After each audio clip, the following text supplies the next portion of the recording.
Allison, can you explain what internet is? Yes, I love technology. Pretty amazing. Truly wonderful the mind of a child is.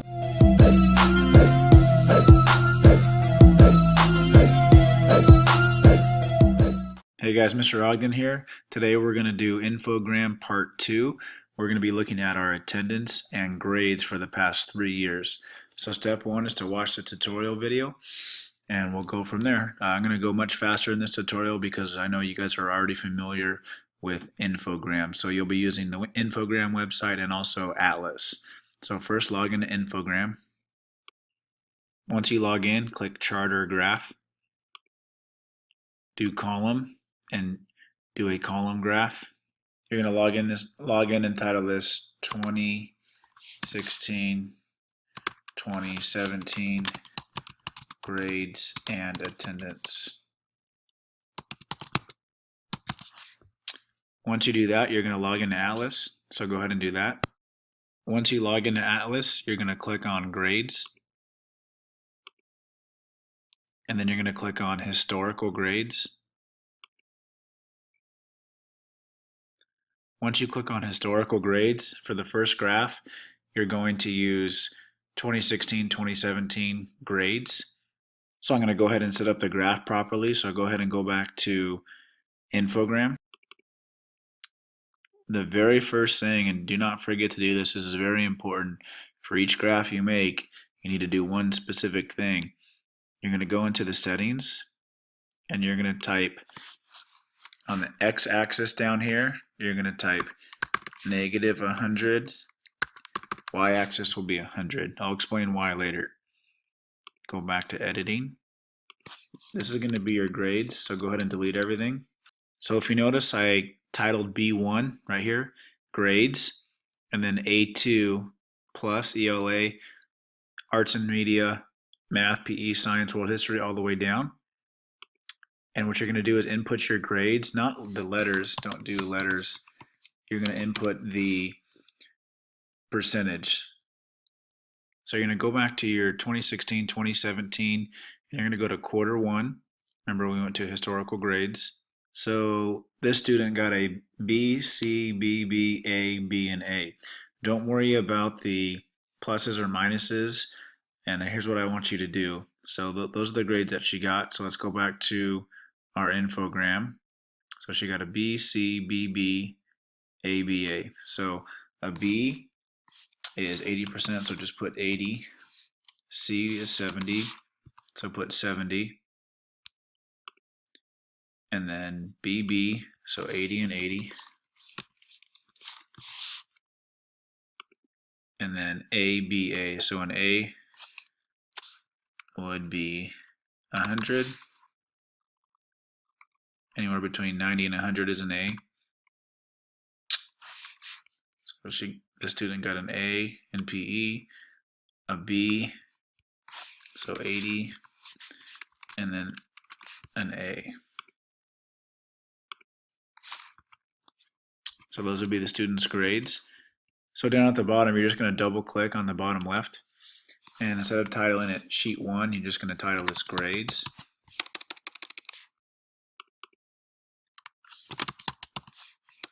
Grades, and hit the green check mark.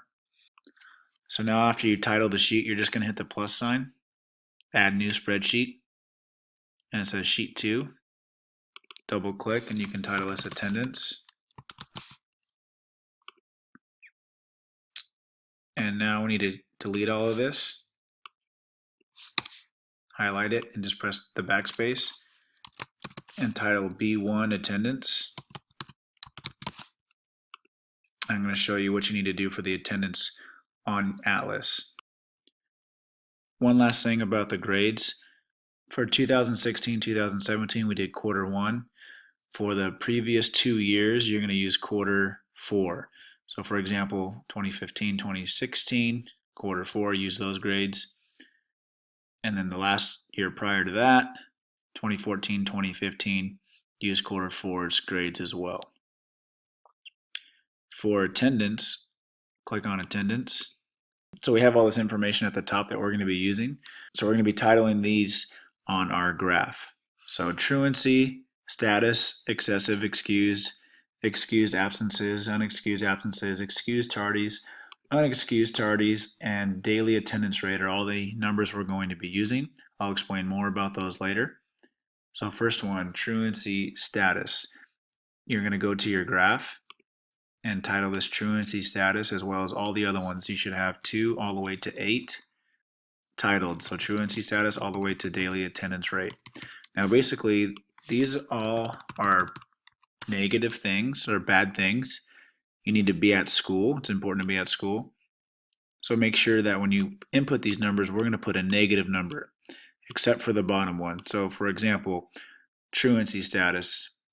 If you look at truancy status, 1 day. So the student was truant. Truancy means you're not at school. So we're going to put a -1 in that box. Go ahead and put the rest of the numbers in. So the rest of the numbers, 2, 12, 6, 0, and 2. So those will all be negative numbers on our graph. So all these numbers are negative because you need to be at school, and for one reason or another, you are not at school or you were late to class. So that's negatively affecting your education.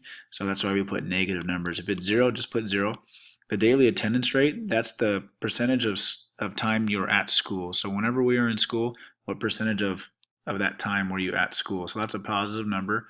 So if we go here, it's 97%, which is pretty good. Of course, you want to be at 100.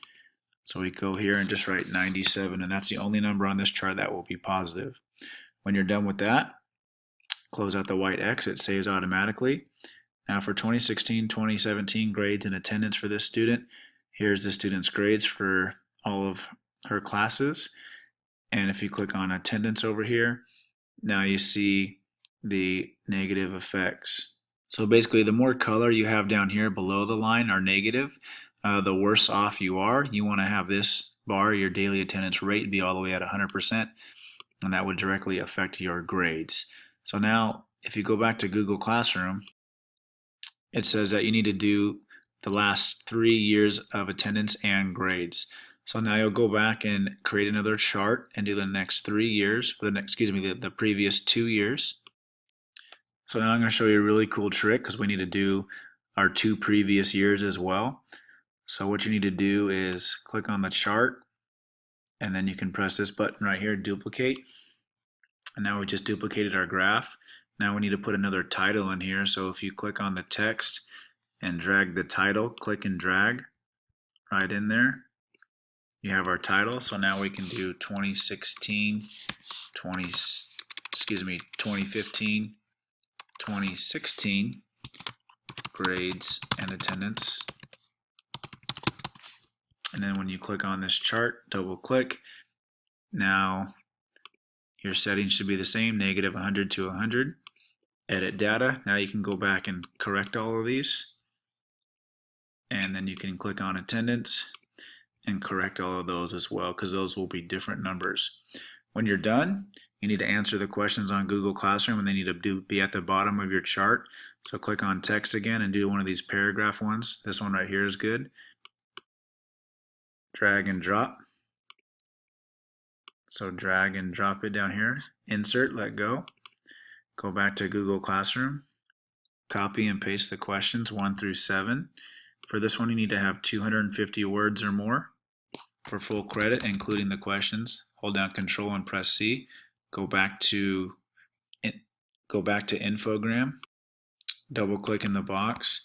Hold down Control and press V, and then begin reflecting on your charts, your attendance, and your grades, and answering these questions truthfully and honestly as possible. When you're done, click Share. Public on the web is fine. Click Publish. Click in this box, copy this link, Control C, go back to Google Classroom, open up the assignment, add link, and turn in. Let me know if you have any questions.